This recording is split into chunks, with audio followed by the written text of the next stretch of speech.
Chemical equilibrium last class में 11th class में आपने पढ़ा हुआ है।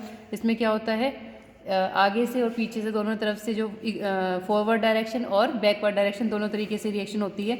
सबसे पहले है रिवर्सिबल रिएक्शन। रिवर्सिबल रिएक्शन क्या होती है, रिवर्स होता है, इसमें फॉरवर्ड जाएगा और वही चीज़ जो है बैकवर्ड भी जाएगी। मतलब जैसे H2I2 मिलकर HI बना रहे हैं और फिर वो बैकवर्ड डायरेक्शन में वापस से H2I2 बना रहे हैं। ठीक है, तो इसमें क्या होता है, इसमें होमोजीनस रिएक्शन होती है, हिट्रोजीनस रिएक्शन होती है। होमोजीनस मतलब सब कुछ सेम होगा, सब कुछ सारे के सारे फेज सेम होंगे, गैशियस गैशियस और गैशियस।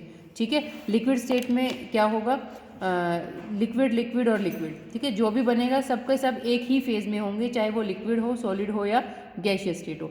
हिट्रोजीनस में ऐसा नहीं होता, स्टेट चेंज हो सकती है। जैसे आयरन मैंने सॉलिड लिया, उसमें लिक्विड वाटर डाला, उन्होंने क्या किया, Fe3O4 ये जो है सॉलिड बना और H2 गैशियस बनी। ठीक है, तो यहाँ पर सॉलिड गैस, तो यहाँ पर फेज अलग है। इसी तरीके से कैल्शियम कार्बोनेट जब क्या करता है, डिकम्पोज होता है, तो कैल्शियम ऑक्साइड और कैल्शियम कार्बन डाइऑक्साइड बनाता है। ठीक, सॉलिड डिकम्पोज होकर सॉलिड और गैस बनाता है और ये दोनों मिलकर वापस से कैल्शियम कार्बोनेट बनाते हैं, दैट इज हिट्रोजीनस रिएक्शन। ठीक है, इरिवर्सिबल में क्या होगा, रिएक्शन सिर्फ आगे जाएगी, वापस से प्रोडक्ट वापस से टूट कर क्या करेंगे, रिएक्टेंट नहीं बनाएंगे।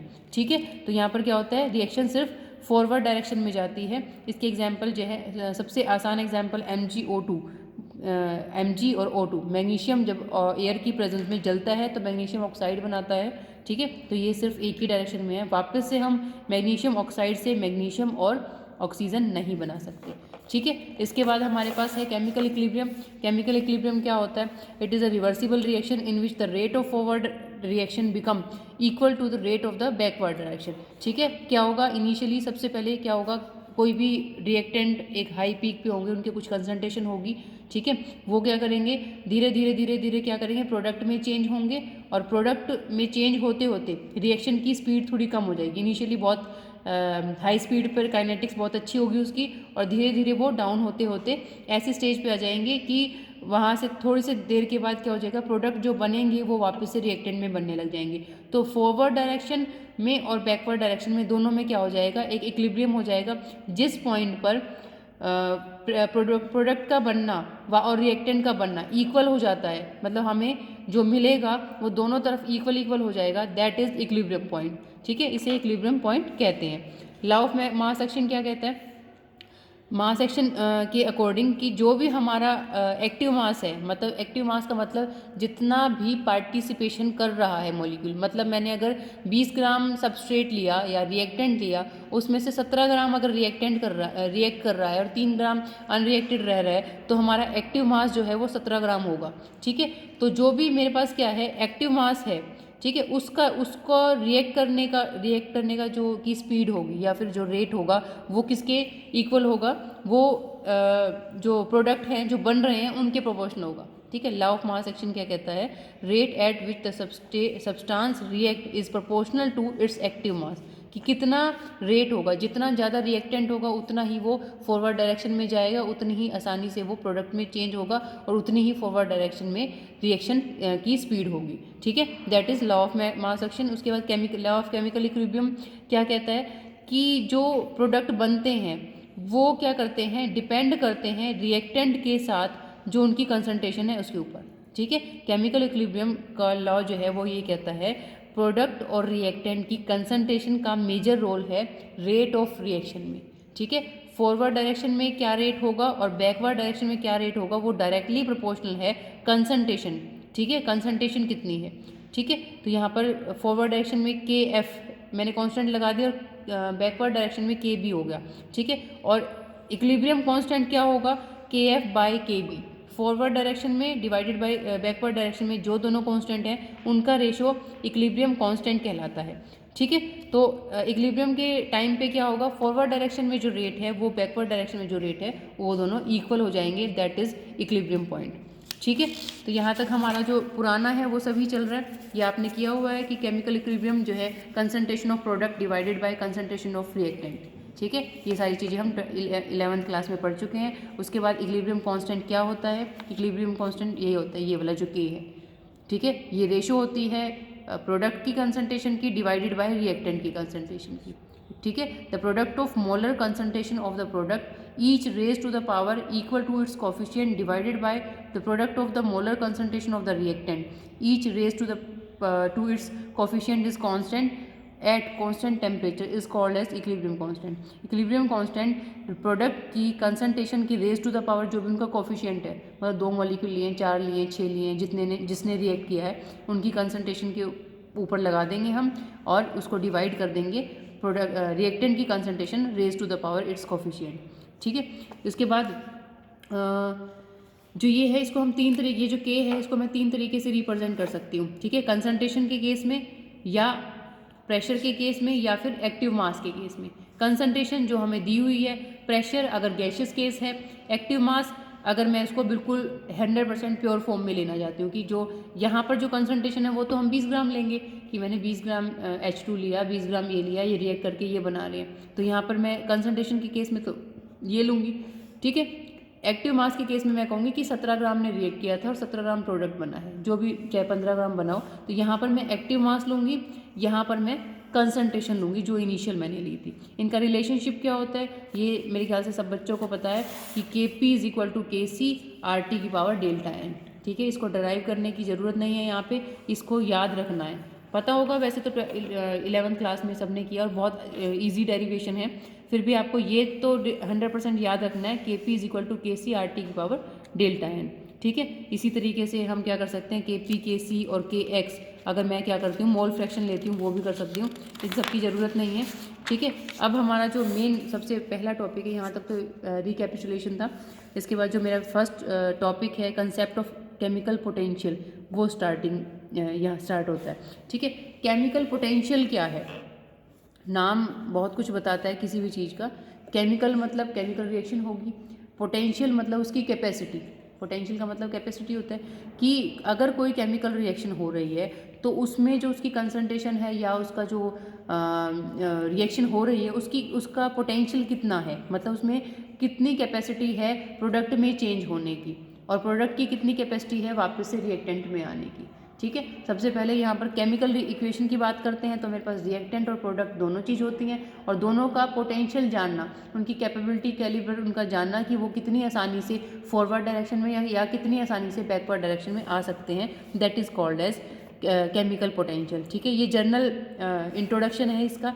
अब इसमें जो है सबसे पहले इसके लिए हमें पता होना चाहिए पार्शियल मोलर क्वांटिटीज़ क्या होती है. पार्शियल मोलर क्वांटिटीज़ क्या होती हैं? कुछ जब आपने थर्मोडायनामिक्स किया तो वहाँ पर ओपन सिस्टम, क्लोज सिस्टम बहुत अच्छे से पढ़ा होगा आपने. ठीक है. वहाँ पर एक्सटेंसिव प्रॉपर्टी, इंटेंसिव प्रॉपर्टी भी आती है. ठीक है. जो मास के साथ चेंज हो जाती है या नंबर जो नेचर के ऊपर डिपेंड करती है वगैरह वगैरह, वो सब आपने पढ़ रखा है. ठीक है. अब हम क्या करते हैं, हमने क्या किया, एक कोई भी एक्सटेंसिव प्रॉपर्टी ले ली, जैसे volume, free energy, entropy, energy content, ये सारी जो है क्या है एक्सटेंसिव प्रॉपर्टी है. ठीक है. ये मैंने एक एक्सटेंसिव प्रॉपर्टी ले ली और उसको देखा कि ये किस किस पे डिपेंड करती है. ठीक है. ये इसका फंक्शन क्या है, टेम्परेचर, प्रेशर और नंबर ऑफ मॉलिक्यूल्स. ठीक है. कि हमारा जो हमने जो रिएक्टेंट लिए हैं उनके नंबर ऑफ मॉलिक्यूल क्या क्या लिए हैं. ठीक है. तो यहाँ पर क्या हुआ, अब मैंने इस क्वांटिटी का इन सब के साथ वेरिएशन देखा है. ठीक है. अब वेरिएशन कैसे देखेंगे, dx है, dx जो है टेम्परेचर के साथ, प्रेशर के साथ और नंबर ऑफ मॉलिक्यूल्स के साथ कैसे चेंज हो रहा है वो मैं इस इक्वेशन में लिख दूंगी. क्या लिखूंगी, dx is equal to dx divided by dt, del x बोल सकते हैं, और del x divided by del t, बाकी सारी चीज़ें करेंगे कांस्टेंट. ठीक है. प्रेशर और बाकी सब नंबर ऑफ मॉलिक्यूल वो सब रहेंगे कांस्टेंट और उसके साथ dt मैं इसको लगा दूंगी क्योंकि मैं इसका डिफ्रेंशिएशन कर रही हूँ विद रिस्पेक्ट टू टाइम.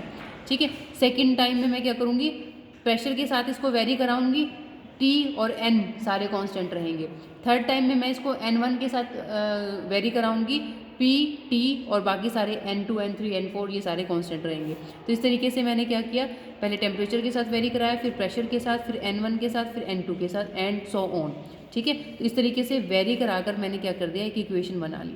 अब क्या करेंगे हम, इस इक्वेशन में अगर मैं ये कहती हूँ कि मैंने इस इक्वेशन में टेम्परेचर और प्रेशर को कांस्टेंट कर दिया, अगर टेम्परेचर और प्रेशर को कांस्टेंट कर दिया तो मेरी ये वाली टर्म पूरी की पूरी और ये वाली टर्म तो जीरो हो जाएगी.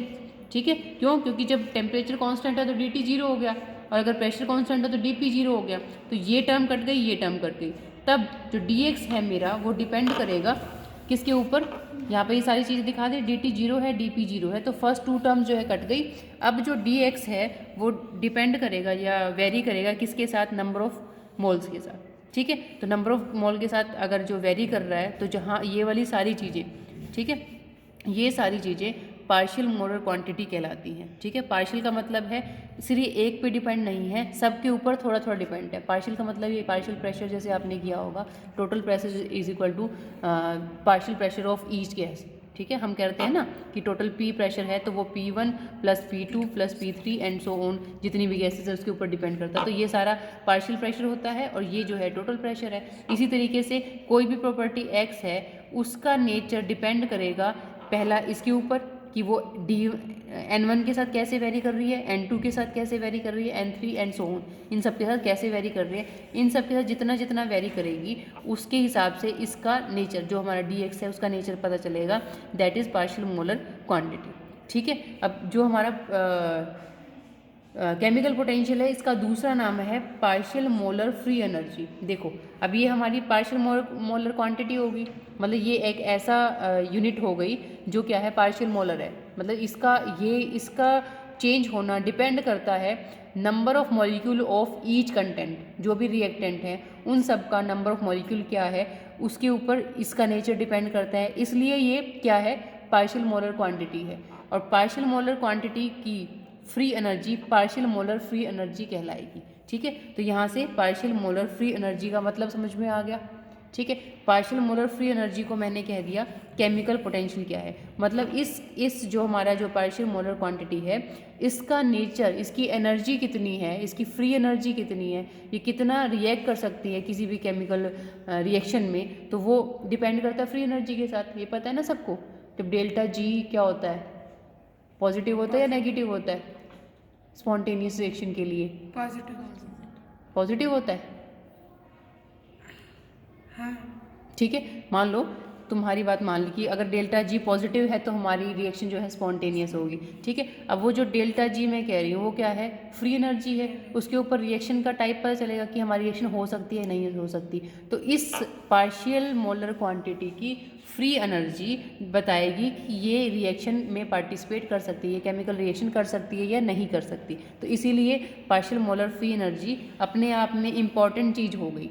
क्यों?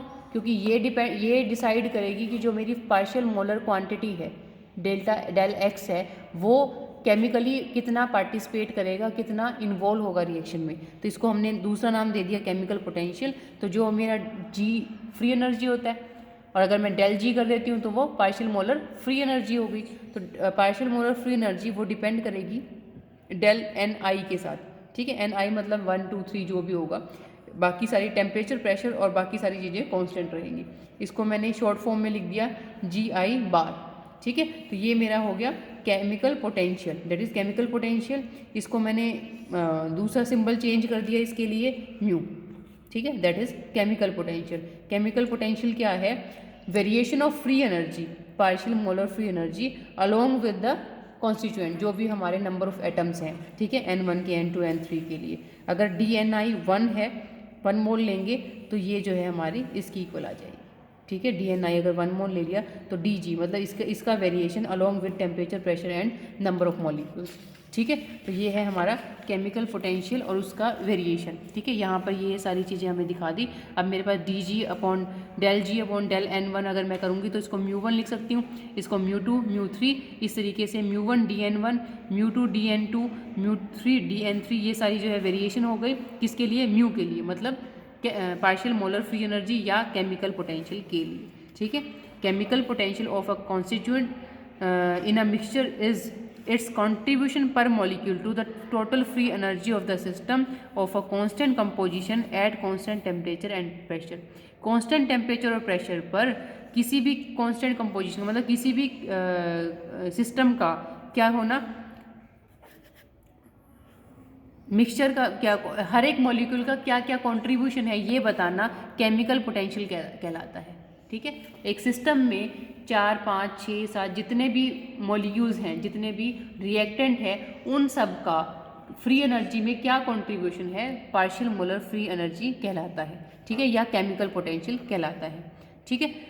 तो इसके साथ अब free energy change in a chemical reaction, ये आपको पता है डेल्टा जी प्रोडक्ट और रिएक्टेंट का डिफरेंस होता है, और ये किसी भी रिएक्शन में क्या हो जाएगा वो डिपेंड बताएगा हमारे पास डेल्टा जी पॉजिटिव है नेगेटिव है, और वो किसके ऊपर डिपेंड करेगा, डेल्टा जी जो है वो प्रोडक्ट और रिएक्टेंट की फ्री एनर्जी पर। अगर मैं स्टैंडर्ड कंडीशन लेती हूँ तो डेल्टा जी मेरा डेल्टा जी नोट हो जाता है, G naught minus G naught product minus G naught reactant हो जाएगा।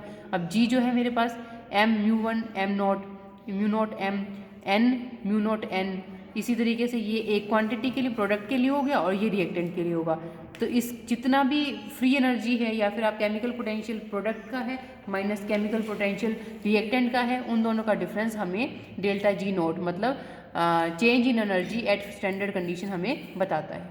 ठीक है, तो ये मेरे ख्याल से आज के लिए इतना काफ़ी है।